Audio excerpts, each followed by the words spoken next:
บนเหมือนคือครับได้ก่อเหมือนนะเหมือนหนังเข้าจะเป็นคนใต้เนี่ยขนาด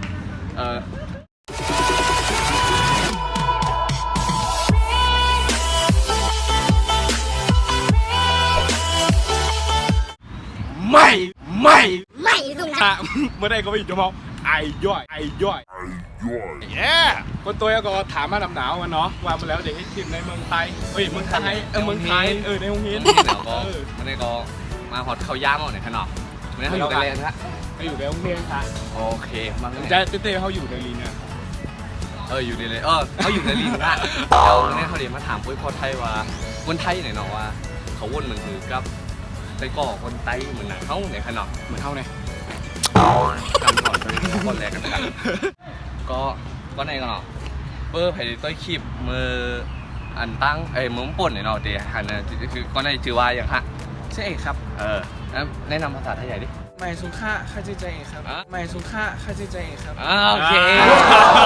ก็ในก็มาถามโดยเขาบอกว่าวนเหมือนซื้อกับวนเหมือนคือกับได้ก่อเหมือนนะเหมือนหนังเข้าจะเป็นคนใต้เนี่ยขนาดคุณคิดยังไงกับเพื่อนที่เป็นคนไต้ครับก็รู้สึกว่ามีความสุขดีครับผมว่ามันก็ไม่ได้แย่นะครับที่คนเราจะคบใครก็ตามโดยเฉพาะคนไต้นะครับเราคบแล้วผมรู้สึกว่ามีความสุขดีครับผมรู้สึกว่าแฮปปี้กับสิ่งที่ผมกำลังมีอยู่ครับไม่ว่าจะเป็นคนเชื้อชาติเผ่าพันธุ์ไหนก็ตามนะครับผมรู้สึกว่าการที่เราไม่แบ่งชนชั้นกันการที่เรารักกันด้วยใจนะครับเป็นสิ่งสำคัญที่ทำให้เราอยู่กันได้ยาวนานครับ very good มาค่ะก็ไม่คงไม่ยากก้อที่2นะครับเนาะอันนี้ก็เป็น มีคนตกใจนี่ก้อที่2นะครับเนาะใจสอนเนี่ยเนาะมันชื่อว่าใจสอนเนี่ยเนาะใช่เท่านั้นห้องอุ้ยเดี๋ยวเขาเดี๋ยวห้องก้อที่2มาอุบกันนะครับไม่ต้องมาที่ไหนเพื่อนมามีอะไรครับตั้มเขาเดี๋ยวถามมึนคำถามคนแรกดีเขาถามไต้ก่อเขากวาดมาไกลเนี่ยขนาดเขาเลยถามว่าวนมันคือดีมีไต้ก่อเป็นคนไต้เนี่ยขนาดมึงคิดยังไงที่มีเพื่อนเป็นคนไทยใหญ่ครับไม่ถ้ามึงไม่รู้จักคำว่าไทยใหญ่ก็คนไต้นั่นแหละคนไต้ไม่ใช่ไต้ตรงนี้ไม่ใช่นะหมายถึงว่าเชื้อชาติไต้คนละไต้ถามเลยครับนี่เพื่อนไทยใหญ่ใช่ไหมครับครับใช่ครับคุณคิดยังไงครับที่มีเพื่อนเป็นคนไทยใหญ่ครับฟังภาษาเขาไม่รู้เรื่องแล้วไงอีกครับแล้วบางคนนี่เก่งนะพี่นะมีบางคนเก่งภาษาอังกฤษแล้วก็ช่วยพ่อแม่ตั้งแต่เล็กเลยพี่ใช่โคตรเก่งเลยพี่โอ้ใช้ตังค์นี้โคตรประหยัดโอ้ใช้ประหยัดของผมอีกแล้วเรื่องผู้หญิงนี่คนไต้เก่งไหมครับผู้หญิงนี่สวยน่ารักพูดแบบพอแบบน่ารักแบบอยากได้สักคนเป็นแฟนนะพี่มีมารยาทประมาณเนี้ยใช่พี่ก็กำเขาเดี๋ยวแป๊ะมันก็ต้องว่าลายสั่งลายเนี่ยก็เนาะเขาก็ต้องก็จ้วงวะดีมาถ่ายก็ทันได้แกมองนายก็มองได้อ่ะไปทันได้นะไม่ฝ่าไม่เมื่อมาสมภาเนี่ยกันอยู่มีสอนสิบล้านอะไรอาจองว่ามันเป็นคนไต้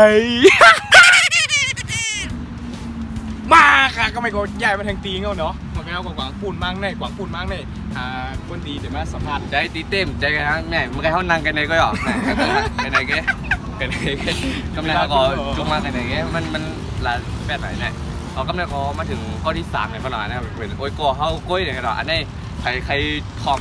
ความตีเป็นความไทยเนี่ยกันหรอตีเป็นห้องว่าพูดความอังกฤษไปเป็นห้องว่าแรปเปอร์เนี่ยขนาดก็สามารถกับติดตามเลยกี่ช่องอะไรนะช่องอะไรนะบาแห่บาแห่เนาะบีอย่างว่านะครับบาแห่เนาะปุ๊บเป็นความไทยเขาใจพิมพ์ว่าใจละลายเนี่ยเนาะจริงว่าใจละลายเนี่ยเนาะเดี๋ยวหันแต่ก็เขาก็ได้เป็นก้นห้องกว้างหน่อยขนาดก็โบมือบันไว้ก็เขาก็ได้กันมาแทมสวัส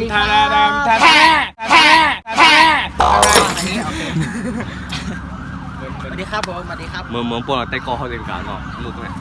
โอเคครับผม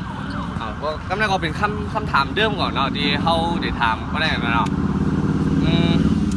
คุณคิดยังไงครับที่มีเพื่อนเป็นคนไทยครับ อ๋อเพื่อนคนไทย ครับ ผมคิดว่ามันก็เป็นเหมือนแบบคนไทยธรรมดาแต่ไม่ได้คิดว่าเป็นแบบพวกแบบ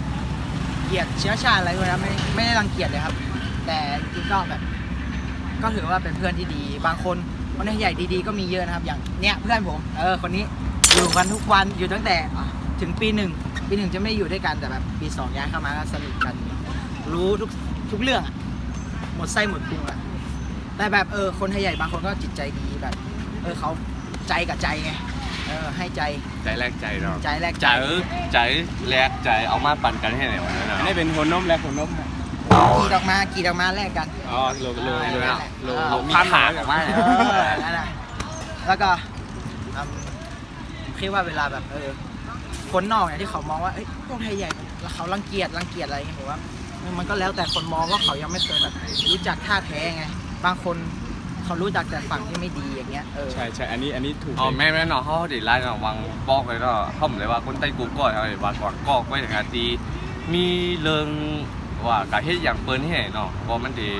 ทำมันจะเป็นเนาะชื่อเสียงใต้เปิ้นทำได้ว่าไอ้ไหนเห็นเนาะไปว่าคนไทยใหญ่เนาะไปว่าคนไทยใหญ่กะเฮ็ดอย่างให้เนาะมันดีซีกันทั้งหมดเนี่ยเนาะต่อ ก็ประมาณนั้นก็อยากให้แบบคนแบบคนไทยอ่ะอยากให้แบบมองคนไทยใหญ่แบบอย่าแบบมองแบบด้านลบไปเลยแบบให้เปิดใจก่อนเปิดใจแบบกรีดออกมาคนไทยก็แบบด้านดีก็มีเยอะอย่างเงี้ยดีกันด้านดีก็มีเยอะประมาณนั้นแล้วก็คนไทยเนี่ยแบบเป็นคนที่แบบผมว่าจิตใจดีมีน้ำใจขยันขันแข็งเนี่ยเพราะบางคนเขาเข้ามาเขาก็แบบเขาเน้นมาหาตังค์ส่งให้ที่บ้านอะไรอย่างงี้เขาคนเรียนอ่ะบางคนเขาตั้งใจเรียนกว่าคนไทยบางคนใช่บางคนมาเรียนแบบเสียเงินค่าเทอมพ่อแม่เปล่าๆแบบกันเลวกันล่ามาทำให้พ่อแม่เดือดร้อนอะไรเงี้ยคนไทยใหญ่เขามาเพื่อเขาตั้งใจเรียนเพื่อหาเงินส่งให้พ่อแม่ให้แบบฐานะครอบครัวดีขึ้นอะไรประมาณนี้อ๋อก็เรื่องสาระเนี่ยก็กำแน่เขาถามคอถามสุดท้ายเนาะว่าเขาวนมันถือกับมียิงคนใต้เนาะมียิงว่าต่อห้างลีต่อนี่ผู้หญิงยิงในผู้หญิงคนใต้อะครับถูกละผู้หญิงใต้ครับคุณรู้สึกไงบ้างคุณว่ามันน่ารักไหมหรือว่าอะไรอย่างเงี้ยบอกเลยคำเดียวเชียบห้างลีน่ะในวันนั้นโอเคกำก็ว่ากำพวกไปแค่สาวไอ้ก็หันกำเหลียวซัดกำเหลียวเรื่องอันดีอันหนาเปิ้ลแน่เท่าในที่หนึ่งค่ะก็ได้ไปพุ่งแล้วเขาไปรู้จักกันเนาะถามก่อนแล้วว่าต่างถ่ายคลิปอะไรถ่ายคลิปได้ครับอ๋อเป็นขี้อายเนาะก็ได้ผมขี้อายแล้วเขาเจอหนักก็ขี้อายได้พูดเองนะพูดกำลังเขาขอถามเดิมหน่อยหรอขอถามเดิมเป็นกล้ามเลยกำลังเขาใช้ย่อยถามเขาคอแห้งปีแบบนี้ชี้จะไม่อุบก้อนไต้หรอเพื่อนทำหมอลาก้อนไต้ก็ลืมพี่มีเพื่อนที่เป็นคนไทยใหญ่ไหมพี่มีครับผมมีมากไหมก็มากอยู่นะครับแล้วพี่คิดยังไงกับเขาอ่ะเขาที่เขาเป็นคนไทยพี่รู้สึกไงที่มีเพื่อนเป็นคนไทยใหญ่อย่างเงี้ยสำหรับผมนะครับก็เพื่อนผมก็ที่มีเชื้อชาติไทยก็มีหลายคนนะครับสำหรับผมคิดว่าการมี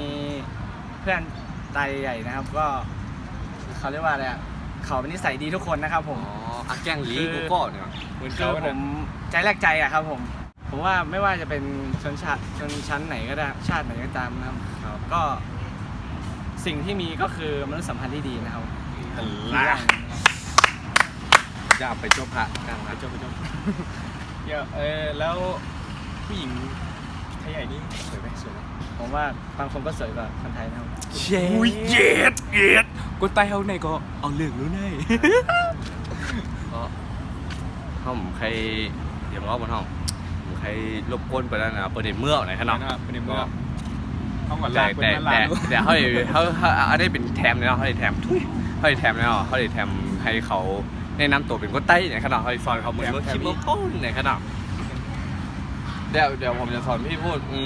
ไม่เป็นมันเป็นคำทักทายของภาษาไทยนะคำแนะนำตัวได้แหละไม่สูงค่าคาจือ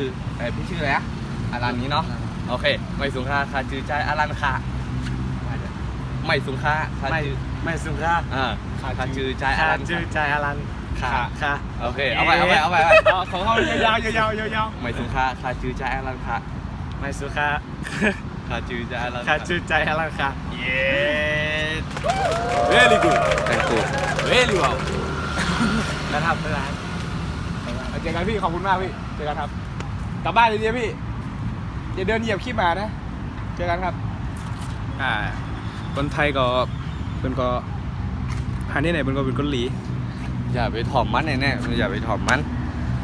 ก็กำเขาเด็กอะไปอาจารย์ไงเนาะกำเขาเด็กกระถามไปอาจารย์ว่าเขาวนเหมือนทุกห้องไงเนาะมันก็อย่างเงี้ยแต่ก่อเขามา3ก่อเหปีเมื่อปีก่อนดีไปกันมันก็ไงยังกล้องเนาะมันก็เลื่อนสุดก่อกำสุดทุยก่อสุดท้ายเขาเด็กกระถามมอซอนเนี่ยกันเนาะที่เป็นมอซอนอาจารย์เขาเนี่ยกันเนาะนี่คือเหตุการณ์เมื่ออย่างฮะ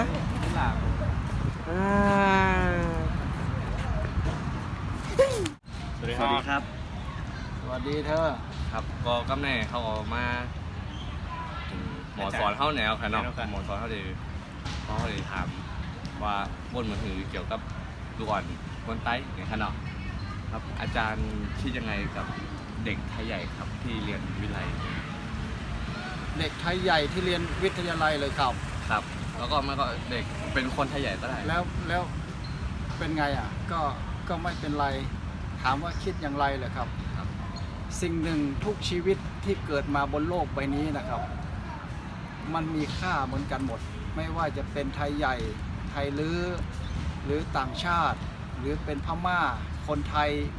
หรือเป็นสัญชาติอะไรก็ตามที่มีชีวิตอยู่บนโลกใบนี้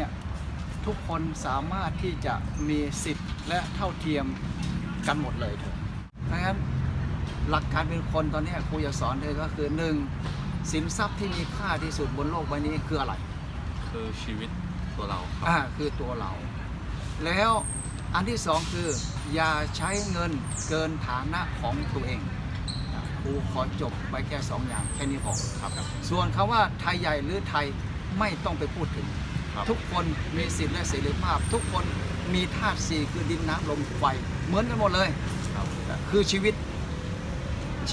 ก็ขึ้นอยู่กับว่าเราจะให้มันมีคุณค่าหรือไม่มีคุณค่า ก็แล้วแต่เธอเพราะเป็นสินทรัพย์ของเธอครับแค่นี้ครับขอบคุณครับสวัสดีครับ ฮัลโหลก็พวกมึนกว่า